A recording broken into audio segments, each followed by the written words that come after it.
I'm Lauren Duke, 28, a marketing director.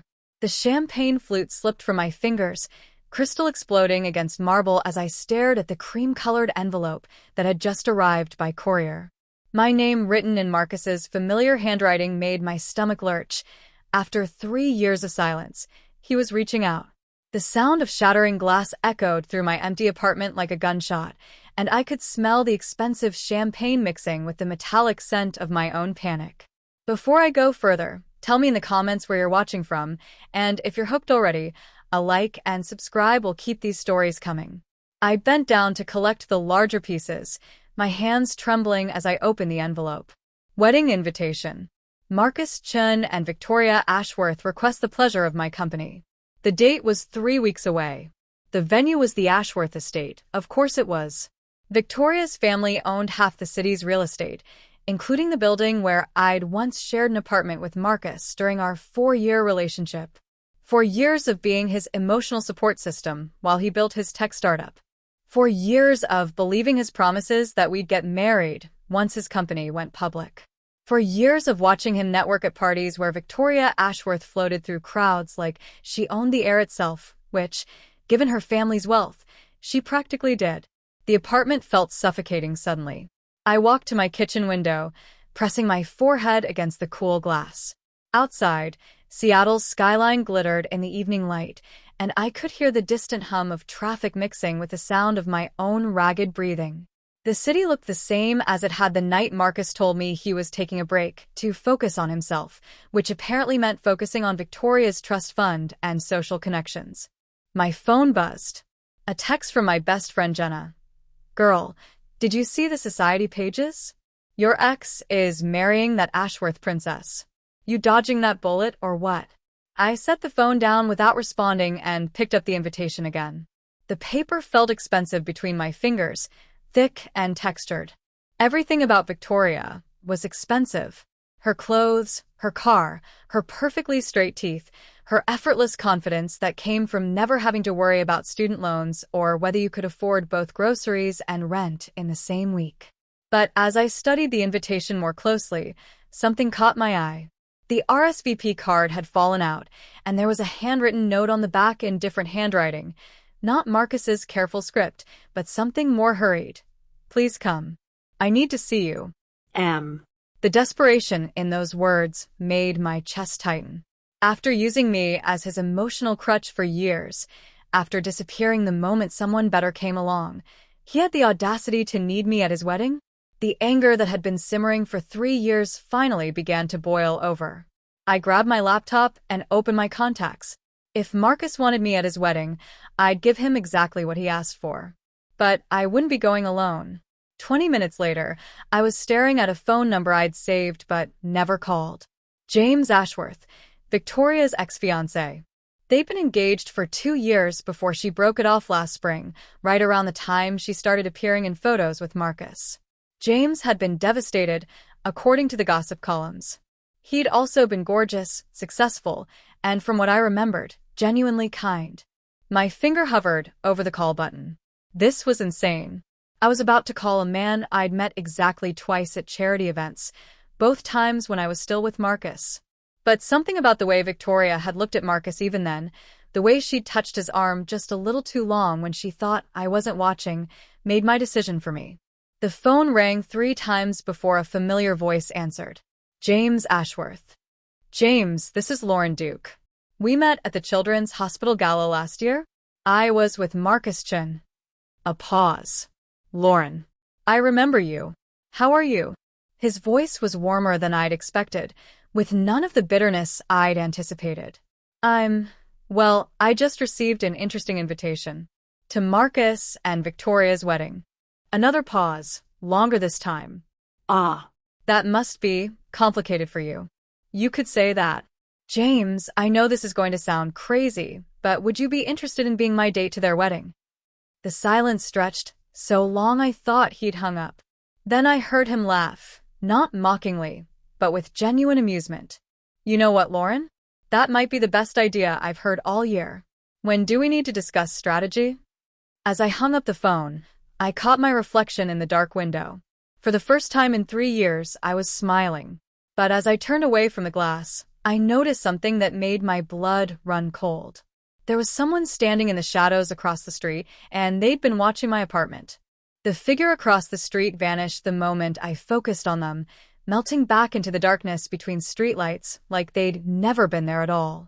My heart hammered against my ribs as I pressed myself against the wall beside my window, the cool plaster seeping through my thin sweater. The scent of my vanilla candle, which had been comforting moments before, now felt cloying and thick in my throat. I waited 5 minutes before peering out again. The street was empty except for the usual parked cars and the soft glow of porch lights. Maybe I'd imagined it. Maybe the stress of seeing Marcus's invitation had finally pushed me over the edge into paranoia. My phone rang, making me jump so hard I nearly knocked over my lamp. Lauren. James's voice was concerned. I realized we hung up pretty quickly. Are you okay? I found myself gripping the phone tighter than necessary. I'm fine. Just processing everything, I guess. Listen, why don't we meet for coffee tomorrow? If we're really doing this, we should probably get our story straight. And honestly, I'd like to hear yours. Something in his tone made me pause. My story about Marcus. About what really happened between you two. The society pages only tell one version, and it's usually Victoria's. We arranged to meet at a small cafe in Capitol Hill, far from the downtown haunts where we might run into mutual acquaintances. After hanging up, I double-checked my locks and pulled the curtains closed, but sleep didn't come easily. Every sound in the building made me tense. Footsteps in the hallway, the elevator's mechanical hum, the distant slam of a door. The next morning brought Seattle's typical drizzle, the kind that wasn't quite rain but soaked through everything anyway. I arrived at the cafe early, choosing a corner table where I could watch both the entrance and the street. The smell of roasted coffee beans and fresh pastries should have been comforting, but my nerves were still on edge from the night before. James walked in exactly on time, shaking droplets from his dark hair. He was taller than I remembered, with the kind of understated elegance that came from good breeding rather than effort. His gray wool coat probably cost more than my monthly rent, but he wore it like he'd forgotten he had it on. Lauren. He smiled as he approached, and I was struck by how genuine it seemed. You look good. Different than I remember, but good. Different how? I asked as he settled into the chair across from me. Stronger, maybe. More yourself. He signaled the barista for coffee. When I knew you before, you always seemed like you were trying to fit into spaces that were too small for you. The observation was uncomfortably accurate. I'd spent 4 years molding myself into what I thought Marcus needed, the supportive girlfriend who didn't ask for too much, who understood when work came first, who smiled graciously when he forgot our anniversary, but remembered every detail of his investors' preferences. So, James continued once his coffee arrived, tell me about this wedding invitation. I'm assuming it wasn't exactly a friendly gesture. I pulled the cream-colored card from my purse and slid it across the table. James read it carefully, his expression growing darker with each line. Request the pleasure of your company, he read aloud. That's rich, considering Marcus ghosted you for 3 years. You know about that? Victoria mentioned it. Not in a kind way. His jaw tightened. She has a talent for making other people's pains sound like entertainment. The bitterness in his voice surprised me. What happened between you two? If you don't mind me asking. James was quiet for a long moment, staring into his coffee cup. We were together for 3 years, engaged for 2. I thought we were building something real. Then last spring, she started working late more often, taking mysterious phone calls, being secretive about her schedule. He looked up at me. I found out about Marcus when I saw them together at a restaurant. She was wearing the necklace I'd given her for our anniversary while she was holding his hand. The pain in his voice was raw, familiar. Did you confront her? I tried. She denied everything at first, then said it was complicated, then finally told me I was being paranoid and controlling. He laughed, but there was no humor in it. 2 weeks later, she broke off our engagement. Said she needed space to find herself. Marcus's company went public a month after that. The timeline made my stomach turn. Victoria had been planning her exit strategy while still wearing James's ring, just like Marcus had been building his future with her while still sharing a bed with me. "There's something else," James said, lowering his voice. "Something I probably shouldn't tell you, but I think you should know."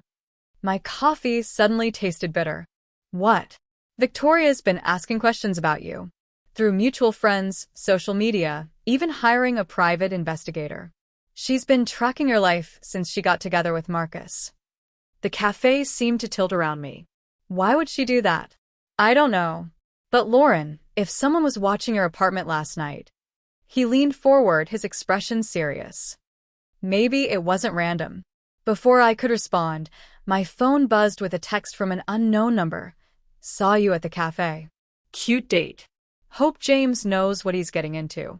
My hands started shaking as I showed James the message. His face went pale as he read it. "We need to leave," he said quietly, already standing. "Now." As we gathered our things, I caught a glimpse of movement outside the cafe window. A woman in a dark coat and sunglasses was walking past, but something about her posture, the way she held her shoulders, was familiar. "James," I whispered, grabbing his arm. "Look." But when we both turned to the window, the street was empty except for the rain. We walked quickly to James's car, a sleek black BMW parked 2 blocks away. Neither of us spoke until we were inside with the doors locked. "This is escalating fast," James said, starting the engine. "Whatever Victoria's planning, showing up to that wedding might be exactly what she wants." I stared at the rain streaking down the passenger window, my reflection fractured and distorted in the glass. Or maybe that's exactly why we need to go. "Lauren. She's been watching me for months, James." "Months?" "While I've been trying to move on with my life, she's been treating me like some kind of threat." The anger was building again, hot and clean. "I want to know why." James was quiet for a long moment, his hands gripping the steering wheel. "Okay. But if we're doing this, we do it smart. No going in blind." "What do you mean?" He turned to look at me, and I saw something calculating in his expression that hadn't been there before. "I mean, we find out what Victoria's really afraid of, and then we use it." As he pulled away from the curb, I noticed a silver sedan that had been parked across the street start its engine and begin following us at a careful distance. But this time, I wasn't afraid. This time, I was ready to fight back. The sedan followed us for 6 blocks before disappearing into traffic, but not before I managed to catch a partial license plate number. As James drove toward his apartment in Queen, and I found myself studying his profile in the dim afternoon light. "James," I said carefully, "how much do you really know about why Victoria broke up with you?" His hands tightened on the steering wheel. "What do you mean?" "I mean, what if it wasn't just about Marcus? What if there was something else she was running from?" He was quiet for so long I thought he wasn't going to answer. Then, just as we pulled into his building's parking garage, he said something that made my blood run cold. "There was something I found in her apartment the night before she broke up with me. But Lauren, if I tell you what it was, there's no going back. Are you sure you want to know?" James's apartment was a study in understated luxury, floor-to-ceiling windows overlooking Elliott Bay, minimalist furniture that probably cost more than my car, and the kind of silence that only money could buy. But as he poured us both glasses of wine with hands that weren't quite steady, the elegance felt fragile, like it might shatter at the wrong word. "Before I show you what I found," he said, settling beside me on his charcoal sofa, "I need you to understand something. Victoria isn't just wealthy. Her family's money comes from places that don't always make the society pages." The wine tasted expensive and bitter on my tongue. "What kind of places?" "Real estate development, yes. But also government contracts, offshore investments, and some partnerships that would make interesting reading for investigative journalists." He set down his glass and walked to a wall safe hidden behind a piece of modern art. "The Ashworths have been very careful to keep their public image clean." He returned with a manila envelope, thick with documents and photographs. "I found these in Victoria's home office. She'd left them out on her desk, which wasn't like her. Victoria never left anything important where it could be seen." My hands trembled as I opened the envelope. The first document was a bank statement showing transfers of hundreds of thousands of dollars to accounts I didn't recognize. The second was a series of emails between Victoria and someone named K. Morrison discussing the Duke situation and containment protocols. Duke situation? I whispered. That's my name. Keep reading. The emails were dated from 6 months ago, long before Marcus had sent me the wedding invitation. Victoria had been planning something involving me for half a year. But it was the photographs that made my vision blur with shock. Pictures of me leaving my apartment, going to work, meeting friends for dinner. Pictures of Marcus and me from years ago, with my face circled in red ink. And then at the bottom of the stack, a photograph that made no sense at all. It was me as a child, maybe 8 years old, standing next to a woman I didn't recognize outside a house I'd never seen before. Someone had written before, across the bottom in Victoria's handwriting. James, I said, my voice barely audible. I don't understand. I've never seen this photo before in my life. He leaned closer, studying the image. The woman in the photo, do you recognize her at all? I stared harder, trying to place the face. She was elegant, well-dressed, with dark hair and kind eyes. Something about her smile tugged at a memory I couldn't quite reach. No, wait. The wine glass slipped from my numb fingers, but James caught it before it could fall. James, what if this isn't about Marcus at all? What do you mean? What if Victoria's obsession with me started before she even met Marcus? What if the thought was so impossible I could barely voice it? What if I'm not who I think I am? Before James could respond, his phone rang. The caller ID showed Victoria's name. Don't answer it, I said quickly, but James was already swiping to accept. Victoria. His voice was carefully neutral. James, darling. Her voice was honey-sweet through the speaker, but I could hear the steel underneath. I heard you've been spending time with Lauren Duke. How nostalgic of you. I don't know what you're talking about. Of course you don't. Just like you don't know that she's sitting right there beside you, looking through documents that don't belong to her. My blood turned to ice. James and I both spun toward the windows, but the apartment was on the 20th floor. No one could see in from outside. How are you? James started. Oh, James. You always were too trusting. Did you really think I didn't have contingencies in place? Victoria's laugh was like breaking glass. Lauren, sweetheart, I know you can hear me. We really do need to talk. I have nothing to say to you. I managed. But I have so much to say to you. About your childhood, about the woman in that photograph, about why your parents moved you across the country when you were 9 years old and changed your last name from Morrison to Duke. The room spun around me. Morrison. Like the K. Morrison from the emails. That's impossible, I whispered. Is it? Tell me, Lauren, what do you remember about your life before age 10? Really remember. Not just the stories your parents told you. I tried to think back, but there was nothing. Just fragments, a red bicycle, the smell of jasmine, a woman's voice singing lullabies. I'd always assumed the gaps in my memory were normal, that childhood memories naturally faded. I can see you're starting to understand, Victoria continued. Your parents did such a good job hiding you. New city, new name, new identity. They thought they could keep you safe forever. Safe from what? James demanded. From me, of course. From my family. From the truth about what happened to Catherine Morrison, Lauren's real mother. The photograph in my hands suddenly made terrible sense. The woman with the kind eyes wasn't a stranger. She was my mother. My real mother, who I'd been told died in a car accident when I was too young to remember. She didn't die in an accident, did she? I said. Oh, Lauren. She died because she tried to expose my family's business dealings. Because she thought she could take down the Ashworths with her little investigation. Because she was naive enough to believe that justice mattered more than money. The wine I drunk threatened to come back up. You killed her. I was 12 years old, darling.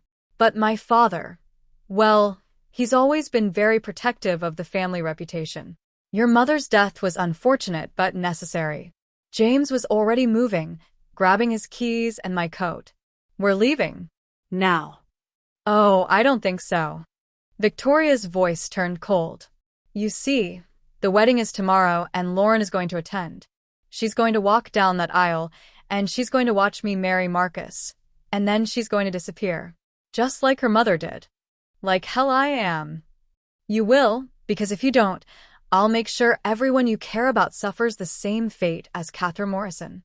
Your adoptive parents, your friend Jenna, even James here. My family has a very long reach, Lauren. The line went dead. James and I stared at each other in the sudden silence. Outside, Seattle's skyline glittered in the gathering dusk, beautiful and indifferent to the horror unfolding in his apartment. We have to go to the police, James said. With what proof? A 20-year-old murder and the word of a woman who just threatened us over the phone. I shook my head. Victoria's right about one thing.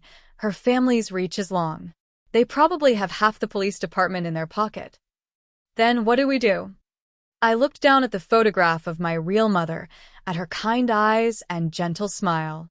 She died trying to expose the truth about the Ashworths. She died protecting me. We go to the wedding, I said quietly. Lauren, that's suicide. No. I stood up, feeling something hard and determined settling in my chest. That's justice. Victoria wants me there? Fine. But she's not going to get the scared little girl she's expecting. I walked to James's window and looked out at the city where I'd built my life, where I'd thought I was safe. Tomorrow, I would walk into Victoria Ashworth's wedding. But I wouldn't be walking in as Lauren Duke, the woman who'd been used and discarded. I'd be walking in as Catherine Morrison's daughter. And Victoria Ashworth was about to learn that some secrets refuse to stay buried. As I turned away from the window, I caught a glimpse of my reflection in the glass, and for just a moment, I saw my mother's face looking back at me. The woman who died for the truth. Tomorrow I would finish what she started. The wedding was in 18 hours, and I had a killer to expose.